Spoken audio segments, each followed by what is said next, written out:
Hello, people in the future. Hope so far you are enjoying the recordings. We're gonna talk about, I don't know, logging, continuing, like how these things works. So today is more about, so to say, authorization. This is the continuation of what you did last week, Thursday. Okay, last time I think you did token authentication using JWTs. And today we're going to talk about authorization because we have the word authentication and we have the word authorization.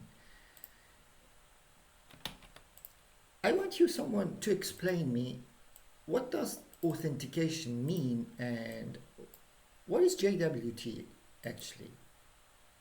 What is it for?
Authentication verifies the user,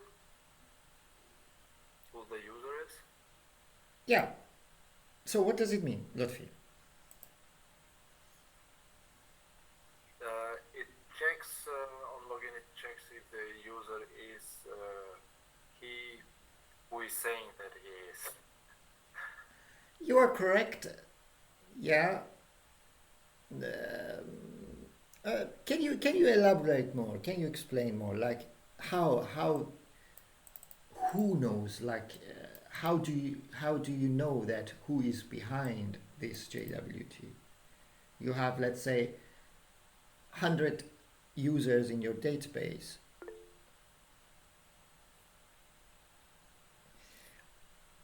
Yeah, allows access to protected resources. We Yeah. All right. Thank you for your. Both of you are correct. Okay. But I hope you didn't ask AI to tell you. The thing is, you need to know it how these things works. Let me come back with my drawings. Do you remember when we were doing last week the full stack review? Like we were logging in. Do you remember that? So you were putting your like email and password and then click on the login. We were receiving message, oh, successful login. So now what? Successful login, now what? What to do? Yeah, because a message coming successful login, it's no use. When someone tries to log in and puts their password, this is what I'm doing is a review of what you did last week. When you put a password and you put an email to log in, the server checks, okay, let's check email, let's check the password. If it's correct, then we need to let them in. So letting this user in means your server needs to know for the next request that is coming. Let's say you say, okay, you are logged in. Yeah, a message goes there and you say logged in. For the next time that this user, let's say Lotfi, logged in successfully. For the next time that Lotfi makes a request and says, hey, give me my profile information, like the orders, for example, Lotfi had the favorites of products, messages, reviews, whatever. This is the information about the user. How does the server knows this person that making the request to give me profile of me, like reviews and so on? How server knows it's Lotfi? To give the Lotfi's information back. Yeah? Because we talked about it, every request is stateless. This means when someone logs in, it's a request and comes back a response, then it's gone. The server doesn't know for the next time it's Lotfi again. It doesn't know that. They are just separate requests. And if you want the server knows now this time again it's Lotfi, and Lotfi was logged in a while ago, because you don't want to give profile of information of somebody that they are not logged in, for example. Yeah. And if this you want your server knows that, oh, this request coming again from Lotfi because Lotfi was logged in, then I can give information back about Lotfi. How do you do this? Your server needs to know an information about you, because for this request that is coming, server needs to check, okay, let me check who you are first and who is behind actually this request, because there is 100 users in the database and there is a request coming, hey, give me my profile information. And the server needs to know, let me see who you are actually. Are you logged in or not? And how the server knows that? It's in the login. So when they logged in, when Lotfi tries to log in, the server checks everything. Okay, email is correct, password is correct. What we did last week was just sending a little message, you are logged in. That in reality doesn't work. So you need to send a very secure information like JWT, you did it last week, JSON Web Token.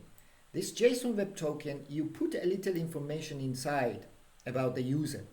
Let's say the ID of the Lotfi.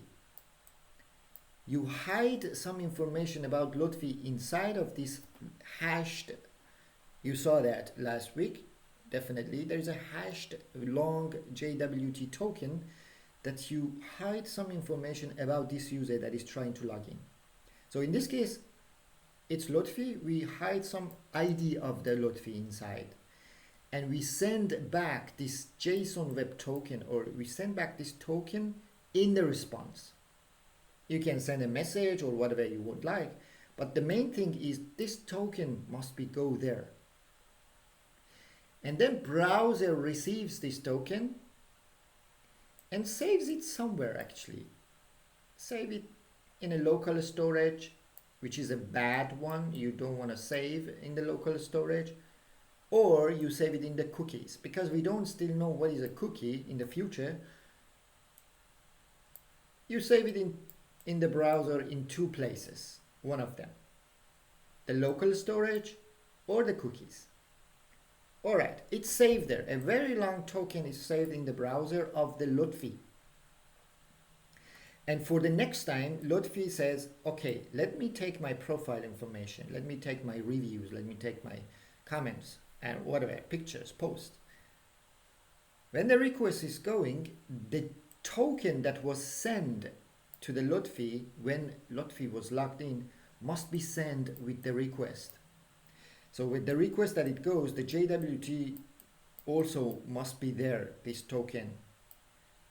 It goes there, and now the server checks, let me check if you have a token with you. And that server checks that, okay, that there is a token there, let me open the token and to see who is behind the token. Yeah? And then it opens or decodes the token and says, oh, there is an ID inside, ID of a user, for example. And then the server checks, okay, who is this person, ID of the user? Let me find it in my database. Says, oh, that's Lotfi. Okay, Lotfi, it's you, it's your information. Bang. Get your post, comments, and so on. If there is no token with the request provided, and the request goes, hey, give me my post, request, reviews, comments, and so on, the server checks, there is no token provided. This means you are not logged in. Yeah. So if you're not logged in, you say the response, error, you're not logged in. You have to log in first. I don't know who you are.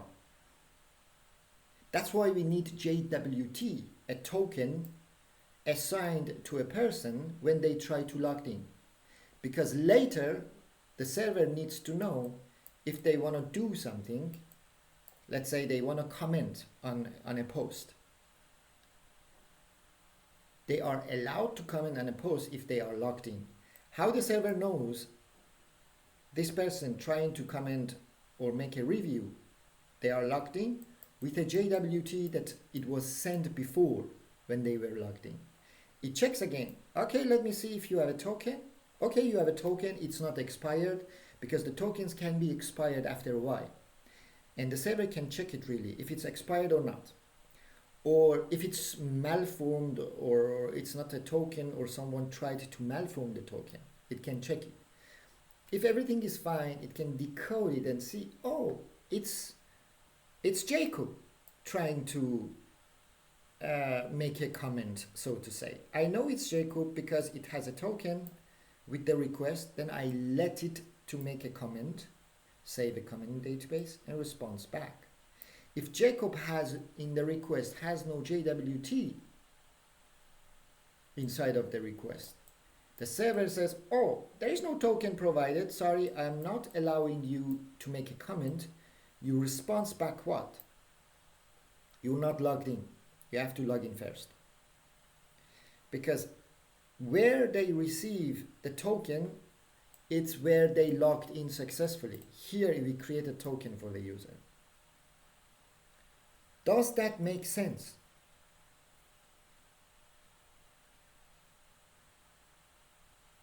Fantastic. So JWT or the token is a sign, so to say, or a bit of information, a secure information about someone. You put it into the browser of someone in the cookies or localhost, and as far as this token exists there, it means they are logged in. As an example, I'm going to show you a real example. I'm not sure if I'm logged in Instagram here in my browser.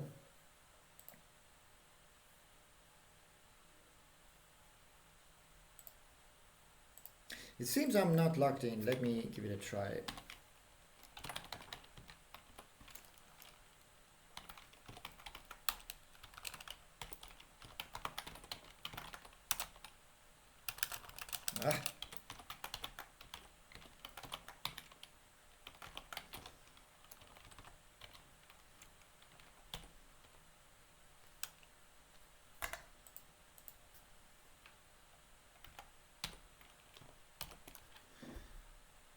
Please, go in.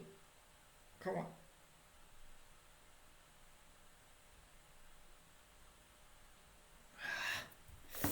You know, I have a page that it's a business page actually. That's why I have to protect it. Let me just try to log in for the...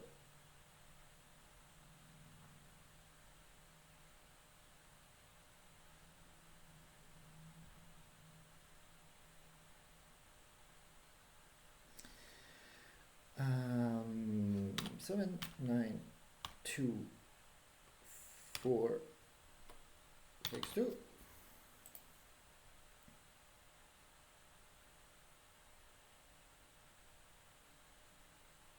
Alright, this is the moment that the server of Instagram checked my username and password and, oh, it's correct, okay, it's Jay, let's say, and let them or let him in, okay? The way that they do it, they send me definitely a token. Because what happens when I go, for example, to the messages? How they know these messages, for example, are my direct messages, yeah? How they know it? If I'm not logged in, for the next request that I'm telling. For example, I want to see home. Go there. So how they know it, like this post should be shown to me for the next request, because when I click on this, there is a request goes to the Instagram, show me home, for example, this post. They know who I am, and they for every request that it goes, for example, when I click on the reels, it goes to the Instagram.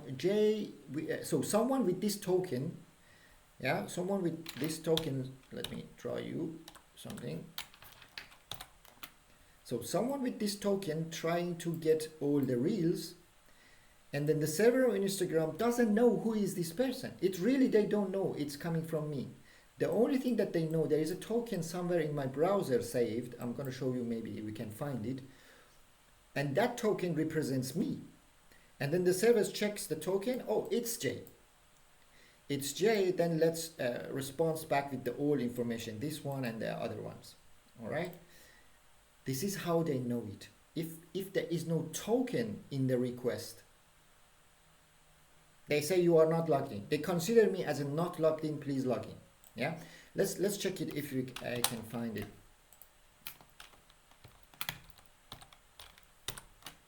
So if you check, let's go.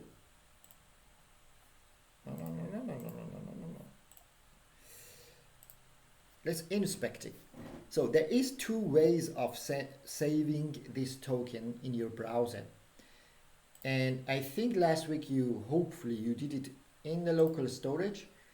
And you can see in Instagram, there is a bunch of information saved from the Instagram into the local storage. Let me make it bigger. That's from Instagram.com. There is a bunch of information they gathering about me, like the device that I use. Let's say some timestamp, some time, I don't know, some information. But I don't think they save my login information like a token here in the local storage, because local storage is dangerous. It's easy to steal information from your local storage. Then it could be they saving into the cookies.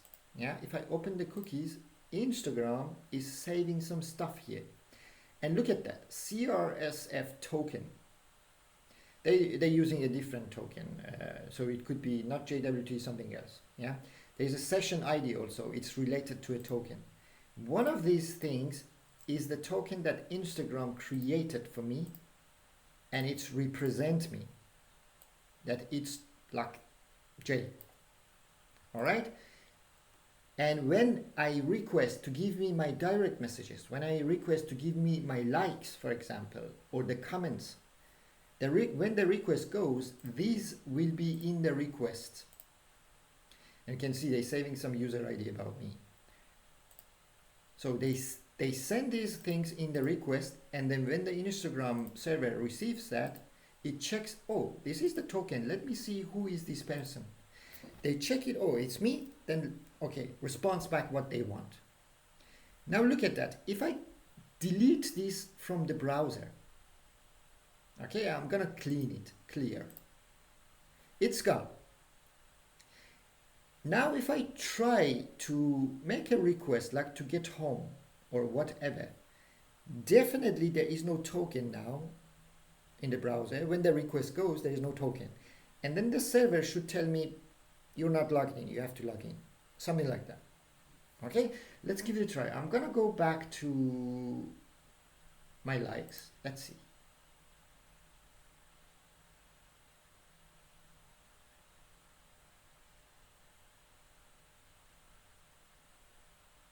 All right, still working. It could be because Instagram is using React and has access. What if I refresh the page? See, it considers me as logged out. It says you have to log in. That was the problem of the session ID. The session ID, I think, was the token. Now it doesn't exist. So when I log in again, I receive a token saved here in the cookies, and they know I'm logged in. Does that make sense what I'm telling? All right. That's what you did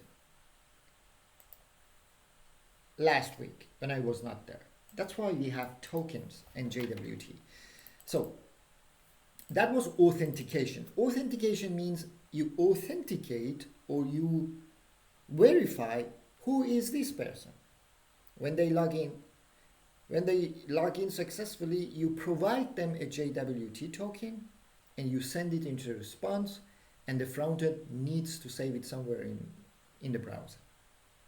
All right? So now we're going to talk about authorization.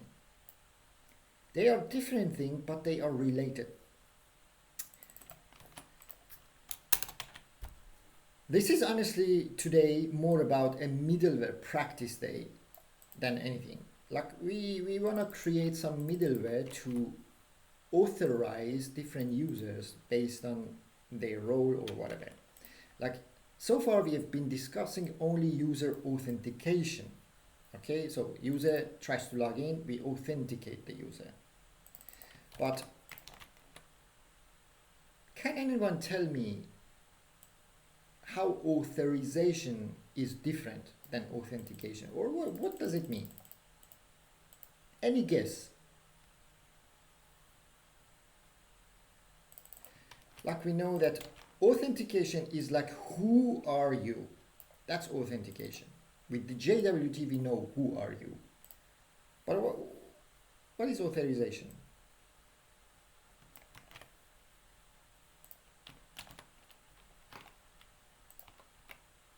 Gives you access to something. Fantastic.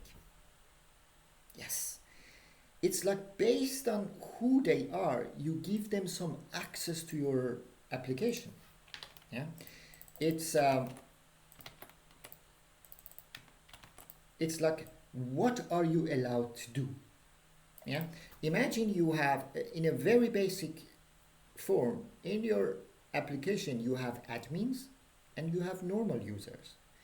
And admins, those that they are the role admin, they can do more stuff. They can delete, I don't know, any post. They can delete a comment from another user that is like a bad words inside. Admins they can delete those, for example, comments. But as a normal user, you cannot do these things. As a normal user, you can delete maybe your own message, but you cannot delete other people's message. Yeah. So the authorization means to allow who can do what. Okay. And let's say usually different users have access to different parts of our application. Yeah. So all users can do, let's say, get report and get posts. So all the users usually can give me all the posts. But only admin can delete a specific post. The normal users cannot do that. Okay? There are actually many different approaches. Many different approaches. Okay? The simple way to do this is just a role-based user. Okay?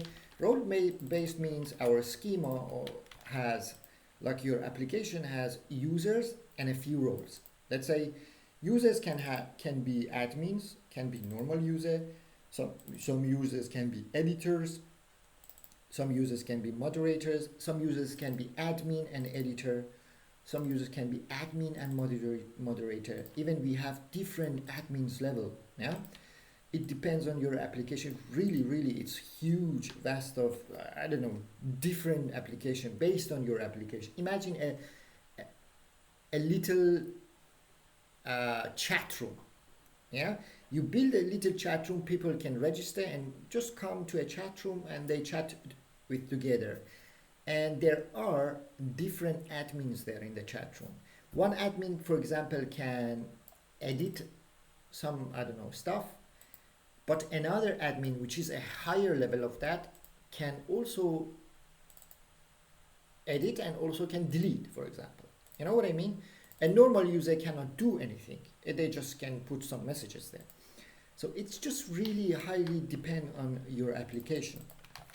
So your users might have one specific role, or your users might have multiple roles at once. As I said, like it could be an admin with like editor permission, but another admin has editor permission, moderator, or deleter, or whatever. Yeah. So some endpoints require specific roles to work. You have some endpoints that you want to really protect it from some special people. Let's say if a post is going to be deleted, you don't want to make a request is coming from a normal user that can delete any post. You don't want that. You need to check if the request is coming, is it an admin or it's a normal user? If it's an admin, okay, let it to delete that specific user. But if the request coming from a normal user, just say stop. You're not allowed to do this. Yeah, it's just only the job of the admin. So as an example, it would be something like this. Let's say there is a delete coming to /foo with a specific ID to delete a specific foo. And there should be a middleware in between. First to check, is the person authenticated? This means, is the person logged in already? Yeah. How to check this? This middleware is responsible for checking the token. Is there any token coming in the request? If the token is coming, is it a valid token? It's not expired? Is everything fine? If yes, then who is this behind this request? You have an ID. You know who is this behind. And then if you know who is this behind this, the next middleware, like something like that. It's a functions checking something. Is it admin or not? Is it a normal user or not, this person? If it's admin, then okay, go next. You can do now delete. Yeah. If it's not admin, stop it. Send error, you're not allowed to do this. Or it could be something like this. There is a request coming to delete or to update a specific foo. First, you're gonna check, is this person already logged in? Is there any token with the request coming? If yes, then who is this person? And then you know who is this person, you say next. In this middleware is checking like two things. Is this role of this person, is it admin? Is it editor, can update something? Do they have permission of editing? If yes, then let them do the editing. If no, stop it. You're not allowed. Yeah, it's just actually permission. You allow someone to do some specific jobs, permissions based. So your app has users and many permissions. Really, it depends on your application what you do. It's just for every application is different. Your users might have a list of granted permissions, like similar to roles. Let's say some users can really edit posts. I don't know, some of them they can delete posts, some of them they can delete users. It's just different, and like etc. So some endpoints require specific permissions to work. Yeah, this means, like as an example, if someone trying to delete a user, when there is a request is coming to delete a specific user with the ID of that user, first you need to make sure they are logged in. The person that is trying to delete a user, they should be logged in. So you check if they have a token inside of their request. If the token is valid, you know who is behind the token. And let's say it's Mickey trying to delete a user. So let's check Mickey in the next one. If the Mickey has permission to delete a user, let's say. If yes, then let it to delete that user. If no, just stop Mickey, you're not allowed, you don't have permission to do so. All right? Or something else. Mickey trying to, there's a request is coming, we don't know who is behind the scene. We check the token and we see this time is again Mickey. Is Mickey allowed to delete a foo this time? So it was not allowed to delete a user, but maybe delete a foo is okay. It's like she's allowed to do so. Then we say, yeah, you're fine, Mickey. Go and do delete the foo, for example. Yeah. So there are different endpoints that you need to protect based on your needs and based on different users you have.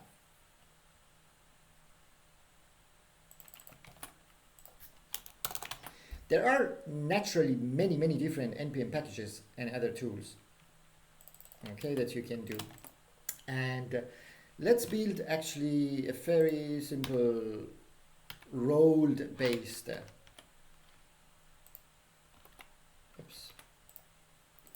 role-based system ourselves, okay? I want to continue from last week what we did, that building a full stack review of front end and back end. Do you remember that? I want to continue from that. And we want to build a system based on the user that is logged in. We check who is this person first, and then we check the role. Is it admin or a normal user? If it's, for example, admin, we let the admin to, I don't know, do some stuff like deleting or I don't know, some stuff. If not, then we don't allow like this, and we say you're not admin, something like that. I don't know. Let's build something like that. Is that clear what we talked about so far? Do you have any question? All right, fantastic. Let's go to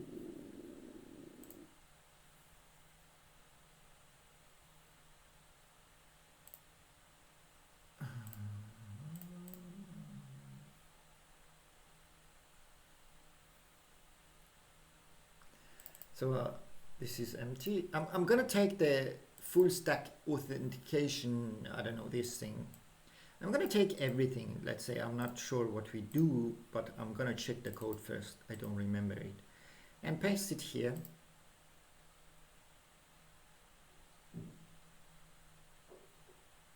Great.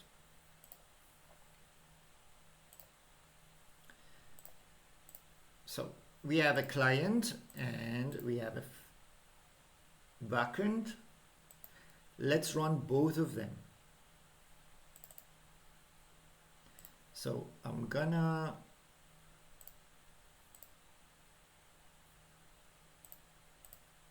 I had some options here. Oh, they are here. So let me open a terminal. I'm gonna run my backend and also frontend. I'm gonna cd into. Please code along with me because you get errors, and we can learn out of the errors. npm start. Okay, DB connected for me. Let me run also the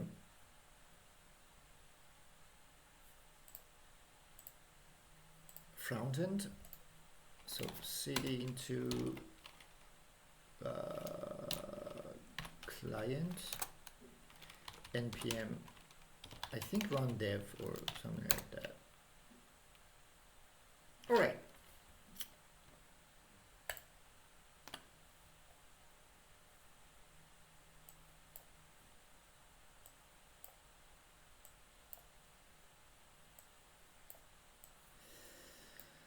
So this is what we did last week, and register, login, and a secret page. Yeah, let's do this. Actually, what we can do, we can give access to the secret page only, let's say, if the user that is logged in is a normal user. is an admin, so to say. The secret page, for example, could be a lot of information about all the users, let's say. Yeah, we don't have it now, the code for that, but imagine in this secret page you have a lot of information about all the users that you have, their email, their names, and so on, their telephone number. It could be an admin to access to all of them. Yeah, this secret page we want to just allow to be seen only if the user is like admin. Yeah, if the normal user is logged in, we want to show them like the main page, home page, only the home page, let's say, or a profile page. I don't want to create a profile page, it's just too much. Let's say if it's a normal user logging in, we want to show the home page, but and we don't, if the normal user clicks on this, we say, hey, you're not allowed, sorry, we don't show this. Yeah, these things actually. Let's do it together and let's see how we can do that. I'm going to check the code what we had last week. So I'm going to check the model. We have a user model, and so username, verified age. So you know it's based on the role, and you have to change your schema. Actually, you need to add something to your schema because you need to get track of users based on their roles, because they could be admins or they could be normal user. That's why we can add, or always you should have something like role about a user. Yeah, and to define a role, how do you do this?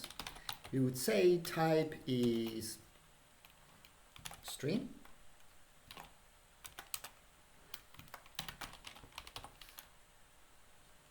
Oops, what I'm doing, string.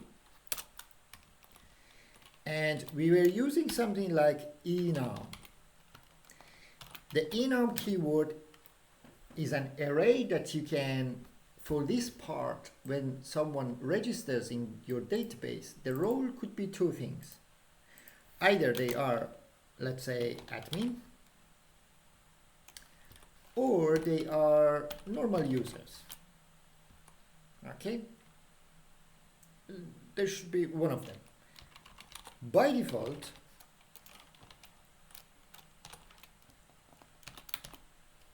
everyone is a normal user. Okay? So, put a comma. The first thing that we need to change is our schema, because we need to know this user that is registering, what is the role of this user? And by default, we consider everyone as a normal user. Okay?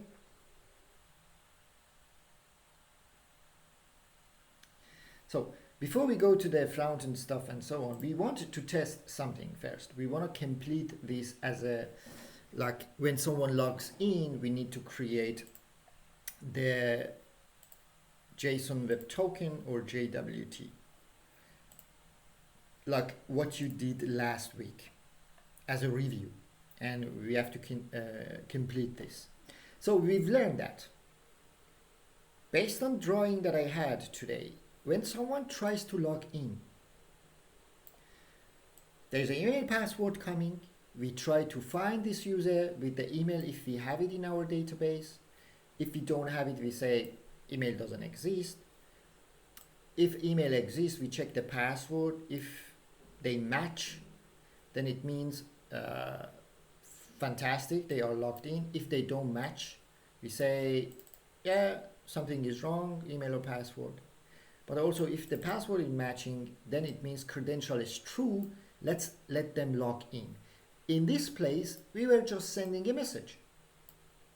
This is not enough, because a successful message is not real login, yeah? And instead of this successful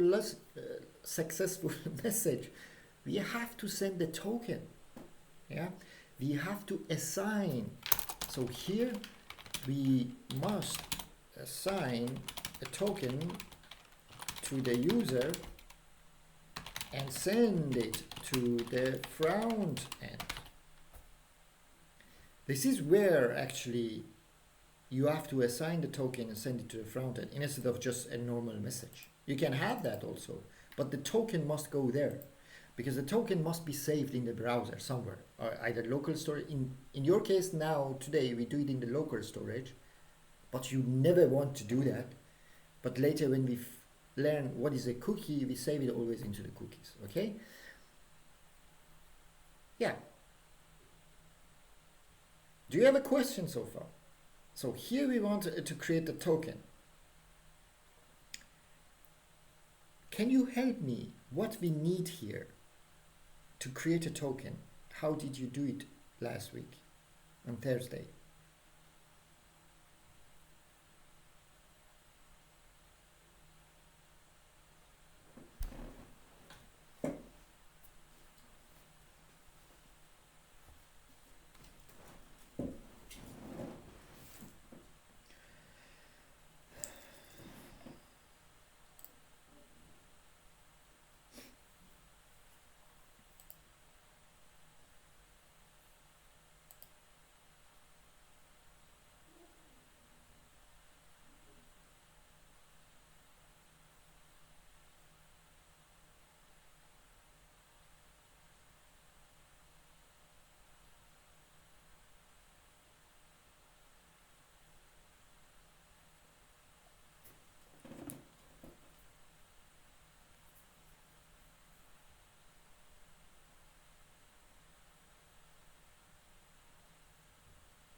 First to install the Johnson web tool.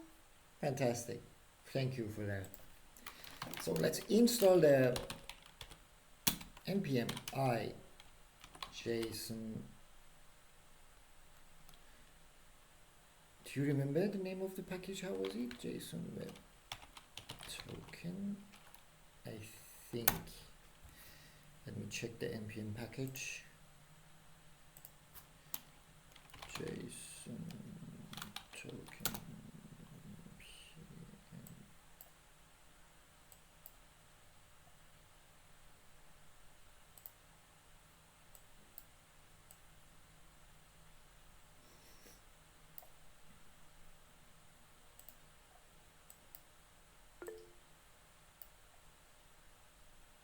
Thank you, Okile. Yeah, exactly. That's JSON Web Token, npm I JSON Web Token. You can see 22 million downloads per week. So every authentication system in the world almost using JSON Web Token. All right, and when we install it, let's see how to use it. We can import it, but it's a common JS. We don't do it in this way. We use import and export. And there are a bunch of ways to do it. So signing. This is a bit information about the user we need to put there. So we don't put full bar, we put ID of the user inside. And we need a private key or a secret, so to say. I don't think we need to specify which algorithm it will use automatically.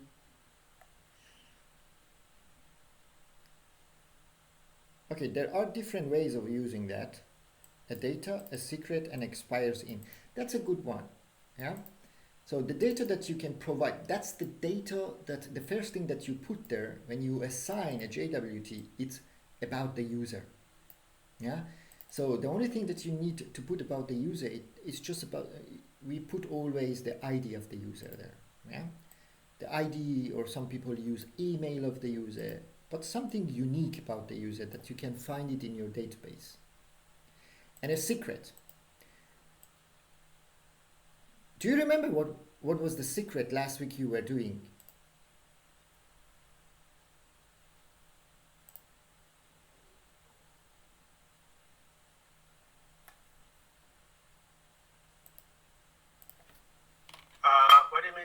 remember a secret? Sorry, Okila? What did you mean? What do you mean? Remember the secret? I think we use like ghost, then secret key, Mm-hmm. and then you give the secret key. Exactly. Yes, it could be any string, yeah? And Yes, a string kind of. Yeah. but do you remember why we need that? It's for signing the token actually. Yes, it's for signing the token, fantastic. But why we need a secret text or a string? Why we need that? For the authorization.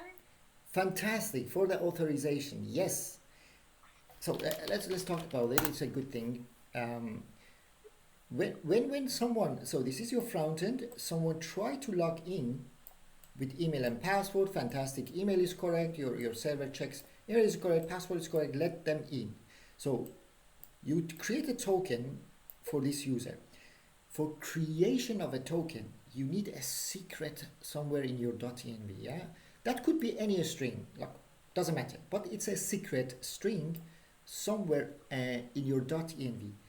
The only person that knows about this secret is your server, yeah? Because it uses this secret to create this token. Because this token is not, we've learned that it's a hash.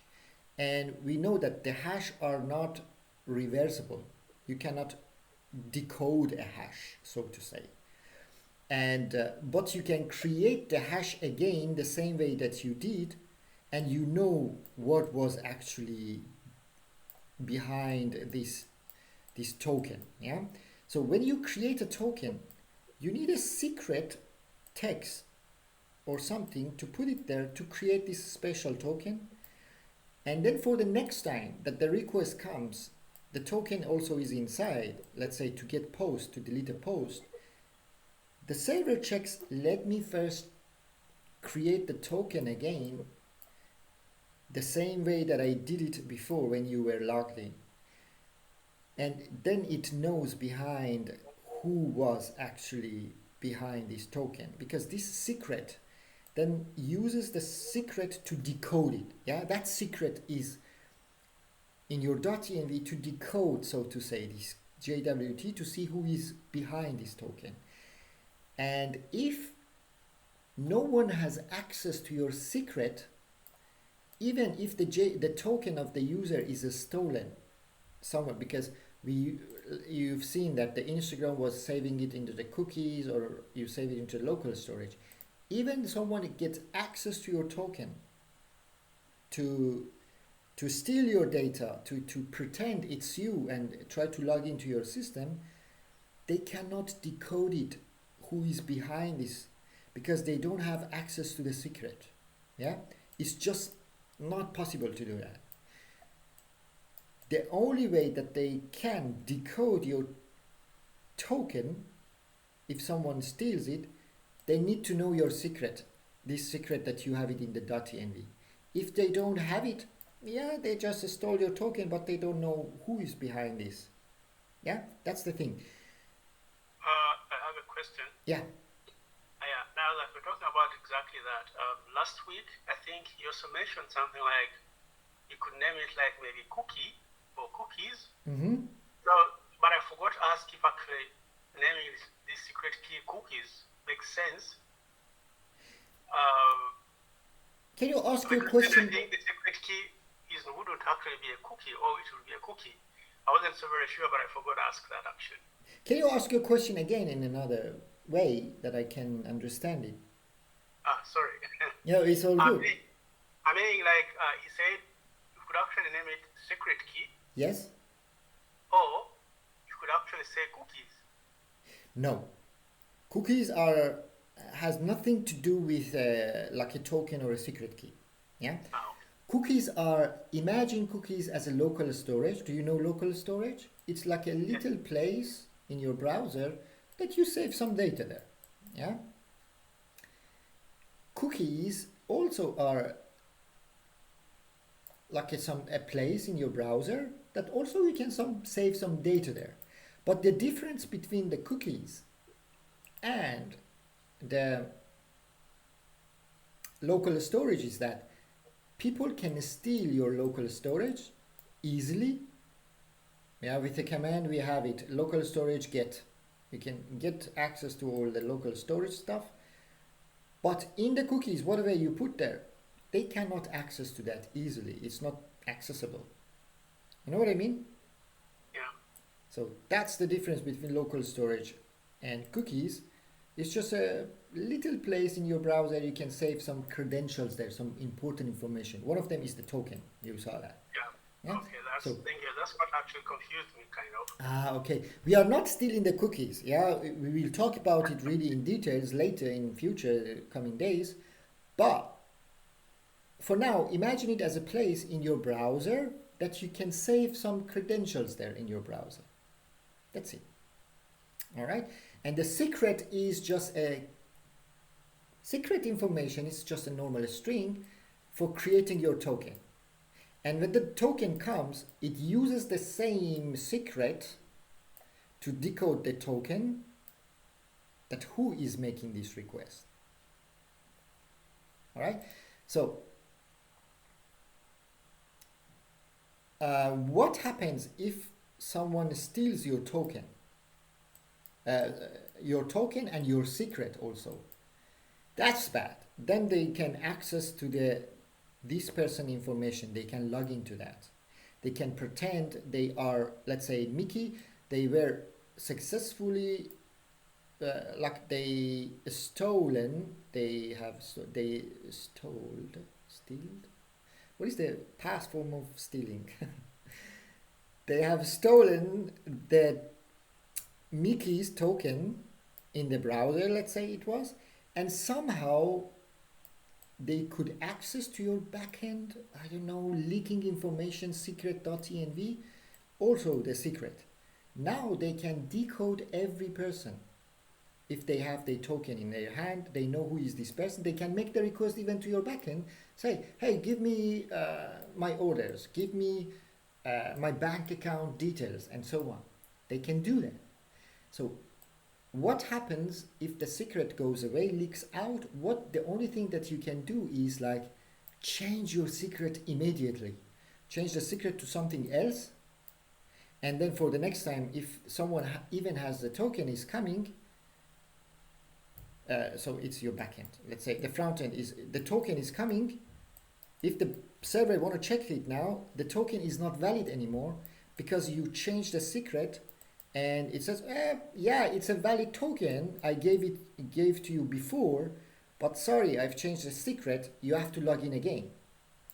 Yeah. So even if they have the token, if they have the previous secret, if you change the secret on time, after your information is leaked out in the internet, for the next time when the request is come, server knows that, oh, I've changed the secret. This token is not valid for me anymore. Sorry, you have to log in again. I give you a new token.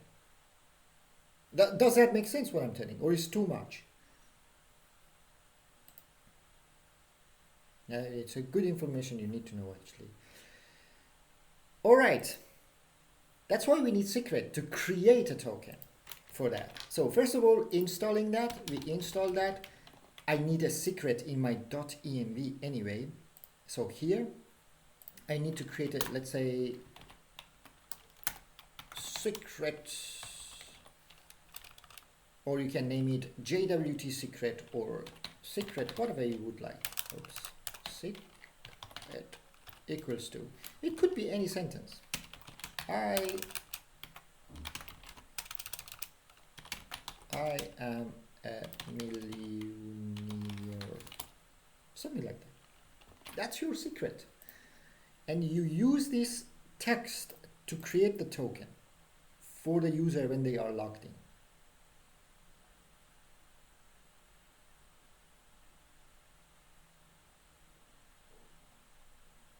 Let's do it.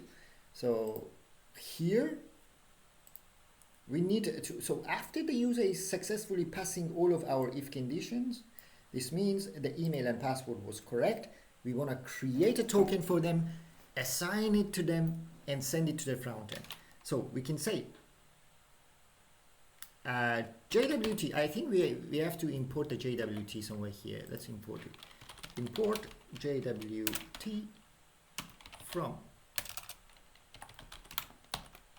JSON web token. Yeah, that's correct. So here, oh, why everyone is complaining? Did I do something wrong?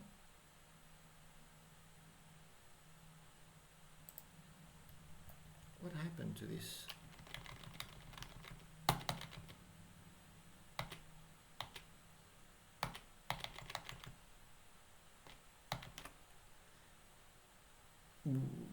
Why is complaining? Oh, it's okay. I don't know what's happening. Let me put this now here, creating a token JWT to a Sorry, I had a question. yeah. I've been thinking about, because we talked about, now we're talking about tokens. We talked about hashed passwords. Yes. And you said right now that if your token gets leaked, someone could actually have access to all the credentials of the users. Yes. Then how does that then render hashed passwords, for instance, then useless? Fantastic question. That's a very fantastic question. Those ones actually store self passwords. That's a very fantastic question. Yeah. I need to derive this. So the question, if I understand it correctly, just confirm that Okile, it was Okile or Shinedu.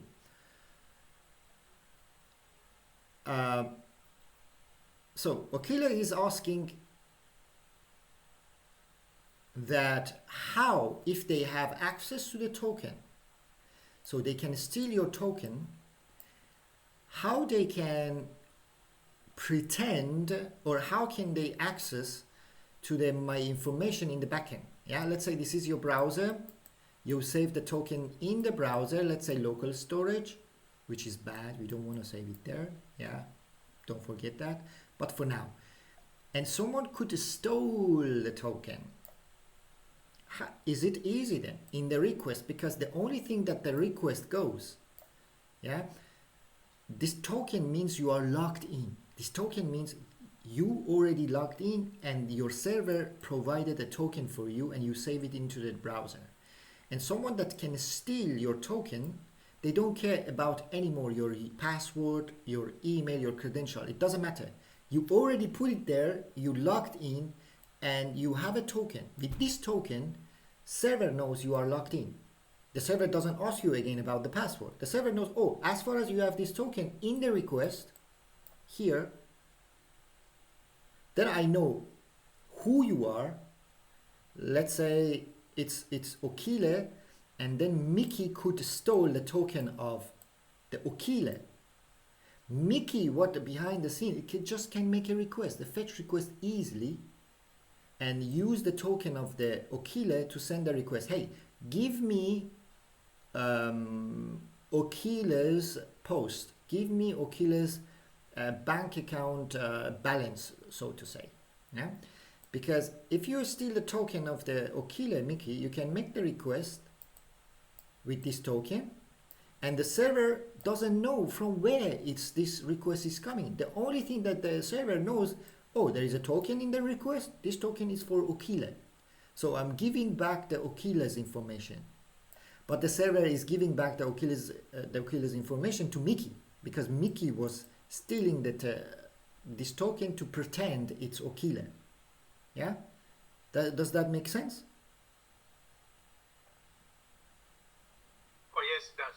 Yeah? Because the only thing you need to pretend you are someone else if you have access to their token.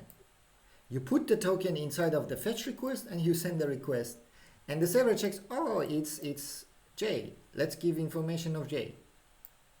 So that's why you need to make sure your token is not stolen. That's the first thing. Yeah, that's quite can be a serious vulnerability then. Yeah. Can they also hash tokens? Already they are hashed. Actually, the tokens are hashed ones. Kind of, yes. So a token is a hashed algorithm generated, so to say, behind the scene, and so it's already hashed. Yeah, and the only thing that you need to make sure your front end is not stolen. The token is not stolen. Yeah, they can pretend it's you, but it's even if it's stolen, there are other CRSF authentication and so on behind the scene. So it's out of our curriculum, so to say. But you can also pretend, like you can also prevent if your token is stolen and someone tried to make a request with your token. Still, you can know it's not you. It's not coming from you. Yeah, still you can do that. It's about CRSF, so we can do a search about it if you want, but not in our. It's just more complicated than that. Yeah. Okay, thank you. You're welcome. So let's create that. So I'm gonna let's import it again because something went wrong. Import JWT from JSON web token. JSON web token. All right. So when someone successfully comes here, this means their email and password was correct. Now we want to let them in. The only way to let them in is assigning a token to them. So let's say const token equals to JWT. If I put a dot here, there is some functions. We can sign a token to someone. We can verify who is person or decode this person. Both of them works, I think. So for now, we need to assign a token to someone. And if you hover on the sign, you can see we need three things. The first thing is the payload. The payload means the data about the user. And the data about the user, you can put some specific unique thing about the user. It could be email, because emails are unique, or ID of the user, so to say. It's most of the time ID of the user, because IDs are really unique, and it's good. And because we can find it by ID later, that's better. So you need to hide some information about the user, which is the first thing is the payload. We put the ID of the user. The next thing is, so it could be like as a buffer or kind of, it could be as a string, it could be as an object. Yeah, the first part could be any type. You can put it as a string or object. I usually put it as an object. So you can say ID, and then that's the ID of the user. The next parameter is our secret from the .env. Yeah, and also the third part is some options. You can define some options, the specific algorithm that you want to use. We don't care about that. You say the default algorithm if you want to use the JWT, whatever it is. It's usually SHA 256 or something. And you can expire the JWT. You've seen that, for example, after a while, after 2-3 days, your Gmail says you need to log in again. Yeah, it's exactly the expiration of the JWT behind the scene. After 3 days, it's expired. And if you want to check your email, the token goes to your Gmail API. Gmail checks, yeah, you have a token with you, but the token is expired. It's not valid anymore. You have to log in again. That's why sometimes you see the pop-up of the Gmail comes, you have to log in again after a couple of days. Or some websites. You are logged in for a couple of days, and after a couple of days you go there and say, hey, you have to log in again. Because the JWT that is saved in your browser is not valid anymore. It's expired. Yeah, you can, and it's good to have expiration because, yeah, it's about stealing the data. If the token is stolen, then when it's expired, then it's not useful for them. Yeah, because you log in again, you create a new token for your user. Does that make sense? All right, let's be a bit faster because we didn't do anything talked about today's information. It's just about last week. Let's create a token. So the first thing, I'm gonna put information about the user. So this means, where's the user? It's here. I found the user successfully in my database. So the password was matching, so I have access to the user. Here, the find user variable inside, there is ID of the user. Yeah, so I'm gonna say, let's say user ID, something like that. That's a bit information about the user. The user ID, and then I put the user ID inside of the creation of token. The next information that we need for creating the token is our secret, which is coming from .env. So process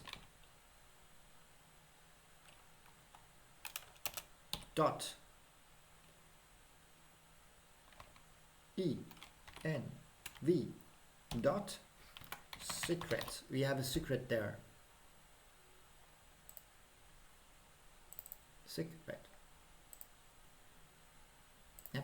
The next thing expires in. Let's add an expiration date. Expires. Let's for testing purposes. Let's see if it's working. Expire. Give me expires in, and then you can define it. I think this way, like 1M means 1 minute, 1H is 1 hour. I think let's test it. So when you create this token, you want to send it in the response because as we said it, we want to save it into our browser in the front end.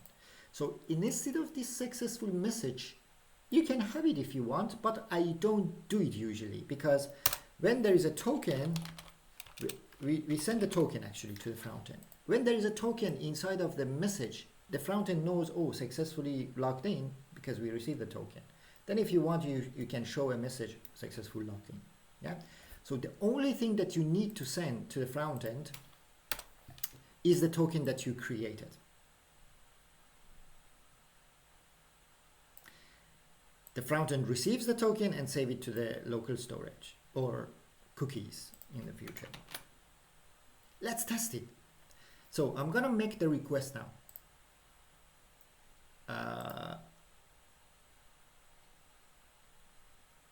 User HTTP. That's my login endpoint. I don't remember if I have this user in my database or not, something too, and say I'm gonna just test it. So if it's successfully, I have it, then I should receive a token as a response. Oh, my server is not running. npm start.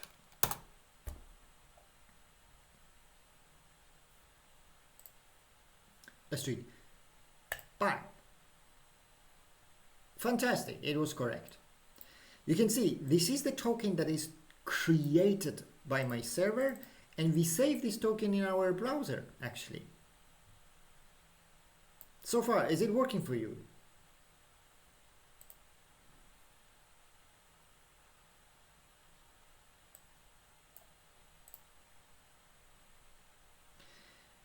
So if someone tries to log in with bad credential, let's say this something too, let's say the password is wrong. Sending the request, you can see error. We don't provide them a token. We say your credential is wrong. Yeah, so they receive only a token if they are successfully logged in, if email is correct and if the password is correct. All right, so in this case, bang, a new token is coming.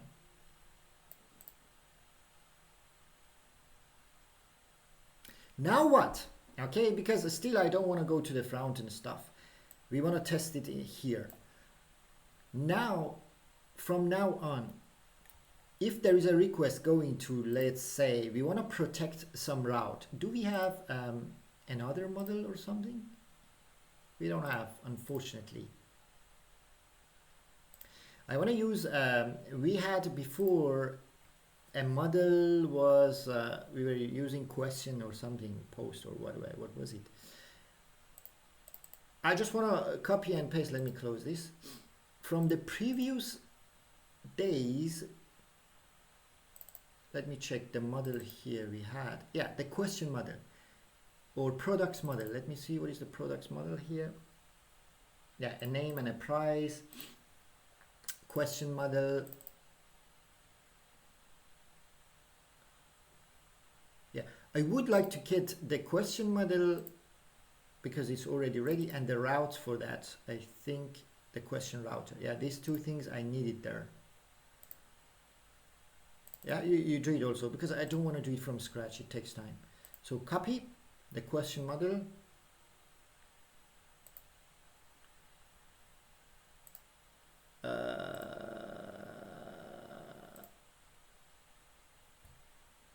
I'm gonna put it here. Also the route for that, I think we have some endpoints and so on.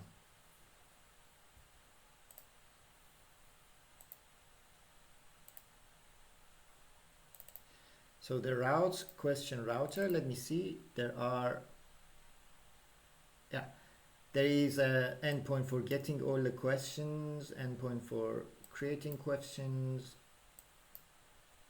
updating, deleting. Fantastic, it's a good one. Let's also take this one, copy. I'm gonna put it into my routes, paste. That's it. I hope you take it. Also the same, if you didn't, I can give you the live share that also we can have my code.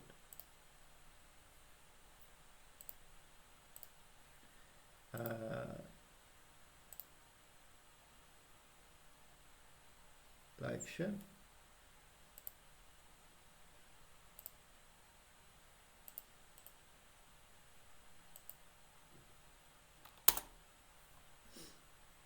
It's in the chat. We still have time before the break.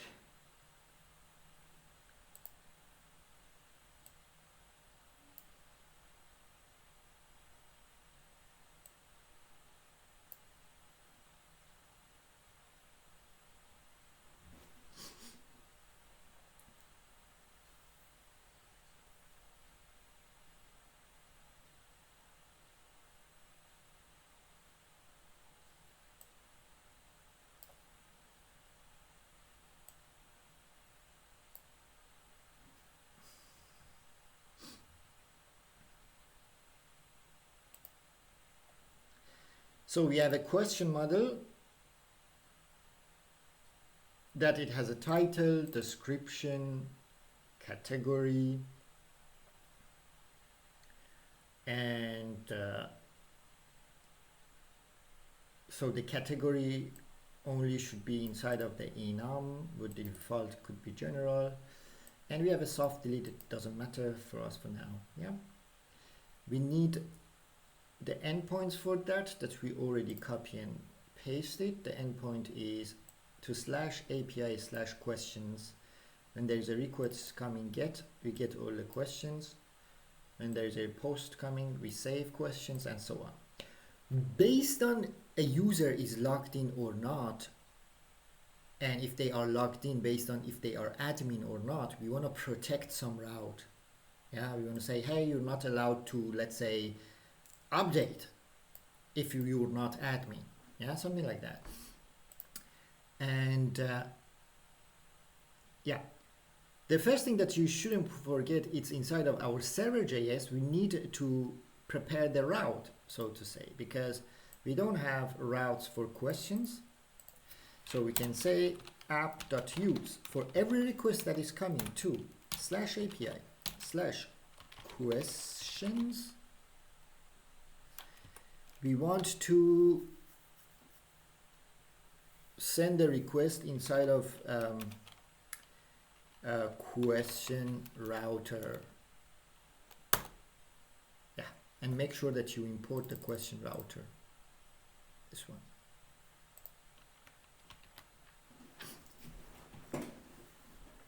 All right.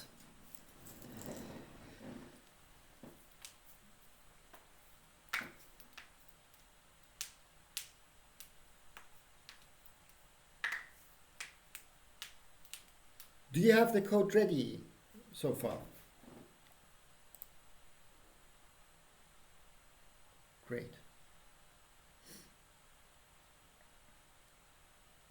Fantastic. We want to